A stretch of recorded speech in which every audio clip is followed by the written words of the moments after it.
And in this segment, yeah, you might think it's going to be the Queen's Plate, because it will be. There'll be lots of information. He's got his notes. He's been up very early because there are 287 horses in this field. Starting this off, it's going to look like sometimes, the New York Marathon or the Boston Marathon when it goes. It's just like this massive. I mean, these horses, holy man, this is going to be pretty exciting stuff. But there also, I think, there might be a little bit of Saber's Corner. Something tells me that there could be, yep, and a highlight. Maybe Jack Eichel owns a horse or something. Hey, he's got to do something to make him happy. It probably might not come with his hockey team, but he's got to do something that's going to give him some laughs. But as always, we look forward to our fratello, our brother, always, Tony Luccisano. Good morning, Lucc. Hey, guys. How are you? Great to be back again for another episode of Horse Race Talk. Yes, it is. Now, am I seeing you on Sunday? Is this what's going on? Because I'm going. I've got two Oh, by the way, I'm back refereeing basketball, which is fantastic. Okay, so let's talk about that though. So who made the decision? So tell me, so people understand why we're saying this. Yeah, the OBA is having they're having an early tournament. So there's kids out, teams under 16s, under 15s, right down, and even under 11s are playing. So there's serious protocols up at Hoop Dome. So the teams have to come in all wearing masks. They're allowed in literally 10 minutes before the game starts. Once the games are over, they have to leave. All the referees have to do the same thing. They get there, they're wearing masks. We can ref without masks. The players are without masks, but if they're on the bench, coaches, the talent at the table, scorekeepers, they're all wearing masks as well. No, and this is clean it right after. No, this is OBA. Now, will this reflect upon the chance that there will be high school basketball this year? Yeah, that's the thing that's going on, because the TDSB, the separate school boards, they make their own decisions. Even though Lucc came on and said that they're going to allow gyms to be open and they're going to allow rinks to be open, it's really up to the individual school boards to decide at the end of the day whether or not they're going to allow to have teams, especially playing in the gym. Interesting. That should be a lot of fun. So basically we're all momentum forward unless something happens and we have another setback. Right. Unless there's another building, I'm guessing, right? Correct. As long as there's not another lockdown. So this weekend I've got another couple of games, which is fantastic. So the Toronto Association of Basketball Officials, we are, we're all gung ho, ready to go. There have been a few referees that have left the board, either for precautions or whatever other reason. So we're going to be probably having a rookie camp in January, which I'm always excited to sit down with the rookies and teach them and have fun with that. So we'll be there. Me and Mike will be there. There we go. That'll be great. So yeah, so that's that. So we're looking forward to. I'm looking forward to getting back out there and refereeing. As I said to the parents, I miss those three magical words you guys said, and one of them said, "We miss you." I said, "No. Ref, you suck." So I guess that's the ones that are the. So I had a good laugh with a lot of fun with the parents on the weekend as well. So, but now we got to get into the horse racing. Oh yeah, isn't this something? The 162nd running, and when you start talking about North America, it's almost older than most of the countries ourselves. I mean, it is incredible to think it's broaching even 200 years. Wasn't that long ago that the Americans had the bicentennial. I mean, that's how old this thing is, my God. And to not have it was really so. I mean, I don't have to tell you. I mean, your love for this sport is deep and it is long. But for the track itself and for Canada and for Toronto, Woodbine, this just had to happen. So this is emotionally, I think, probably pretty huge. But so is that field. Yeah.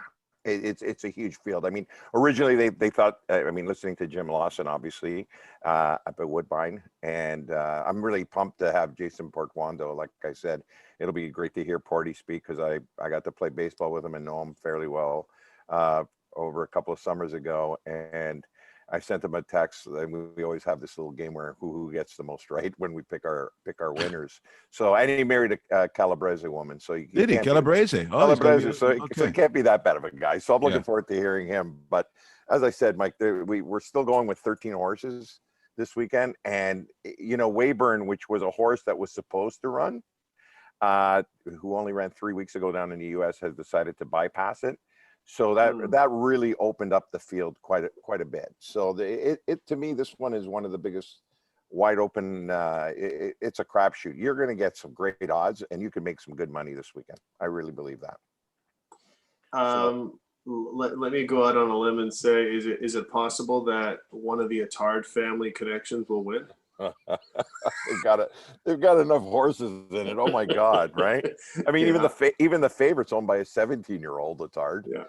Right. And I mean, that's what I found that extremely funny that you've got Joshua Attard, the son of Kevin Attard and grandson of Tino Attard.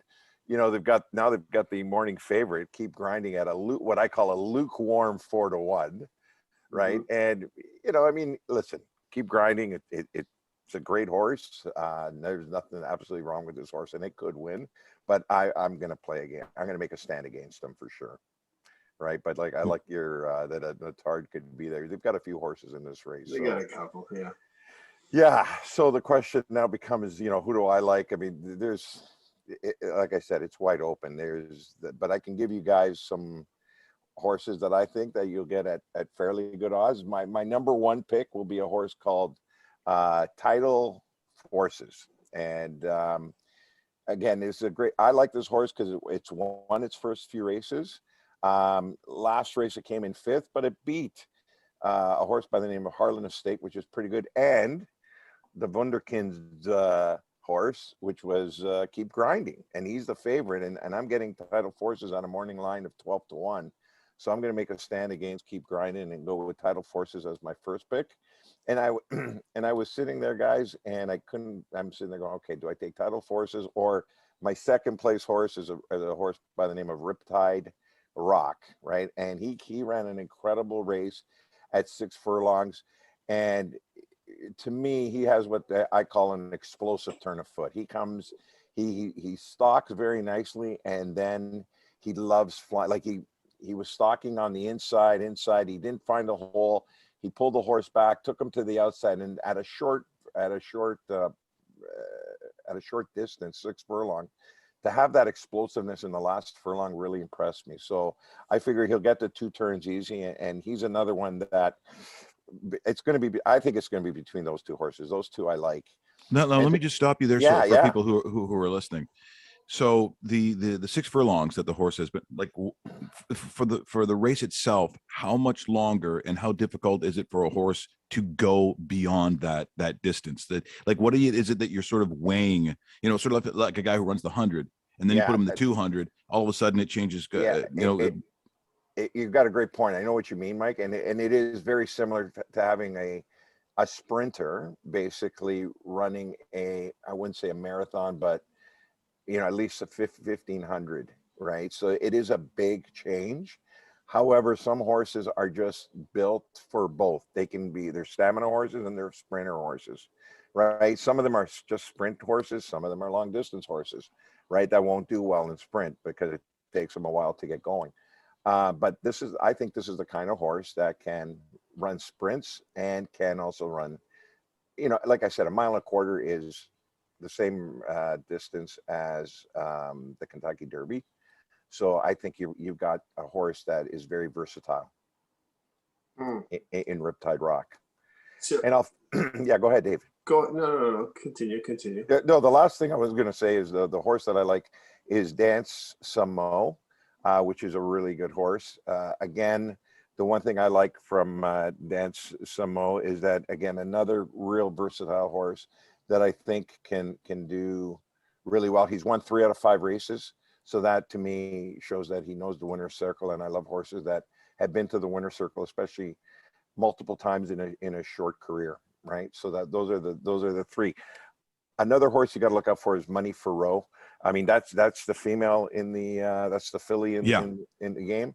Won the Canadian Oaks. A lot of people are going to be backing her.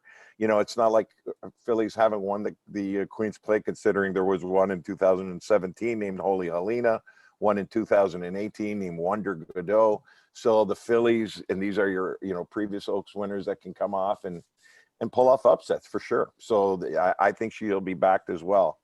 I think Jim Lawson. I think Jim is pretty big on this horse too. I heard him talking about her, and I thought, yeah, well, Jim knows a thing or two about the game itself, so I'm not going to sit there and say Jim was wrong.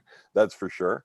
And one long shot. My long shot is a horse by the name of Dursky, who was pinched at the rail in the plate trial. I mean, yes, there was only 4 horses, but Dursky was coming off the rail and got pinched, and so I like that as a long shot. My long shot pick. So in that plate trials, the winner of that one was Avoman. Avoman, yes. So do you take that horse out of the mix just because there was a small field in that situation, or is it something that you should take seriously coming into a bigger race like this? If it was a bigger field, I probably would take it more serious. I mean, it still won the race. It ran a good race. It showed that it had power.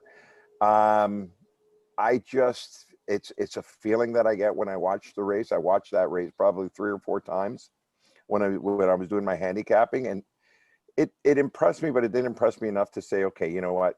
Watching some of the other races, Dave, I thought I'm going to throw this one out. I'm going to take a chance and throw Avoman out, and I'm going to go with the horses that I think will. It's time for them to run a big race. Yeah. So that's where I'm going with that. It is, when you have this many horses, coming out of that gate, we talk about the different characteristics and qualities of horses. Yeah. I'm sure there are some horses that don't necessarily like that close proximity. Like, I mean, I guess if you're a horse that wants to, depending on what its tendency is, does it like to come out, fast? Is it one that wants to be the head of the pack? Does it run off the pace? Like, are we not going to look at some of those issues too with that many horses in the field? Yeah, and I've said it to Jim on his Twitter account. The pace makes the race, and there are some horses that will, set up other horses to, especially if they're coming from the same barn.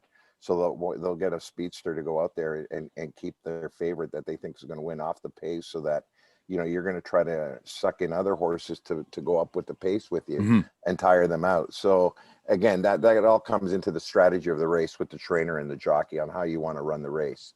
Like every race, there's a lot of tactics that, jockeys and trainers use to try to win a big race, especially like this, when they know there's going to be traffic.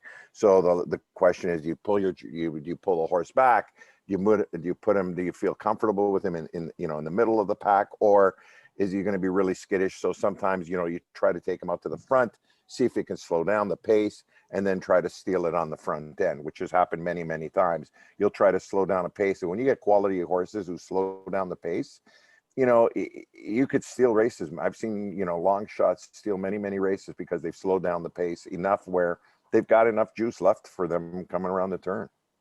Lucc, final question for me. When you have a field like this starting, where's your best position? Where do you like to attack as far as starting position for the actual horse? Yeah, you want to be somewhere, I think, in post position, like between 5 and 9 are your best ones. Some of these races, because it's 1.25 miles, even if you're stuck way out on the outside at number 13, it's not that much of a detriment to you. You still have a very, very good chance. 1.25 miles and longer, post position isn't that important. To me, whereas in a sprint, yeah, if you're out there in a 5 or 6 furlong sprint and you're in the 12 or 13 hole, man, you've got a lot of ground to make up, right? It's like the Sabres, a lot of ground to make up. Tons. Okay, I know, because we got like 30 seconds. So yes. What's going on? What's going on down there? Eichel's not playing. I cannot see Eichel for a minute joining this team.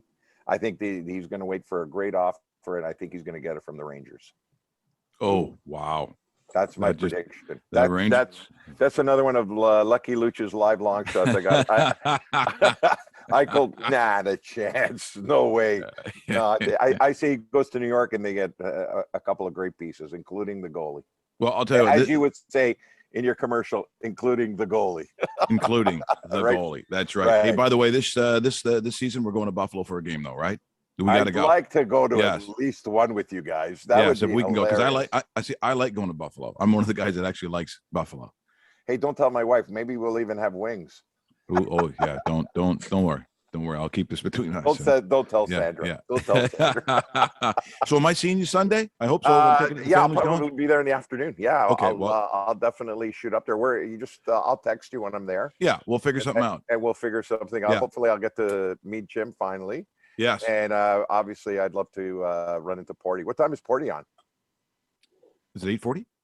8:40. I think. 8:40 today. Yep. Okay, Yeah. make sure you pass him my love too, eh? I will absolutely do that. Hey, And Furtado, thank you so much. Always anytime, appreciate guys. it. Great to And- see you. And remember, when you're there on Sunday, you're there to beat the horses, not bet the horses. There you go. That's, All right. I don't know All if right. we're allowed to say that in certain contexts, but yes, I understand what you're saying. Ci vediamo, Furtado. Ciao. All right. Thanks, guys. Always Yeah. a pleasure. Yeah. Ciao, Ciao. ciao, ciao, ciao.